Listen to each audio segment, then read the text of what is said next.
اللہ سبحانہ تعالیٰ جب مدد کرنا چاہتا ہے تو اللہ تعالیٰ ایسے ذریعے بنا دیتا ہے جو انسان کے ذہن سے بھی بالاتر ہم سوچ بھی نہیں سکتے۔ موسیٰ علیہ السلام کو جب ان کے حواریوں نے کہا کہ اے موسیٰ اب تو مارے گئے، اب کوئی راستہ نہیں ہے، لیکن موسیٰ علیہ السلام کا توکل اللہ پہ اتنا مضبوط تھا، ہرگز نہیں، میرا رب میرے ساتھ ہے، وہ مجھے راستہ ضرور دکھائے گا۔ تو اللہ سبحانہ تعالیٰ نے ان کو کہا پانی کے اوپر اپنا عصا مارو۔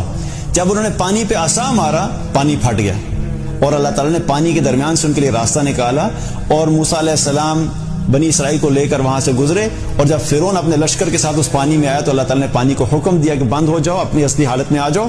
فرعون غرق ہو گیا، اپنی فوج کے ساتھ غرق ہو کے ختم ہو گیا۔ تو اللہ سبحانہ تعالیٰ کیا فرما رہے کہ جب اللہ نے مدد کا فیصلہ کیا تو وہ ایسی جگہ سے بھی راستہ نکال دے گا جہاں پہ ہمارا ذہن نہیں جا سکتا۔ تو اللہ کی ذات اتنی طاقتور ہے کہ جس کو ہم ناممکن سمجھتے ہیں وہ اس کو بھی کر سکتا ہے۔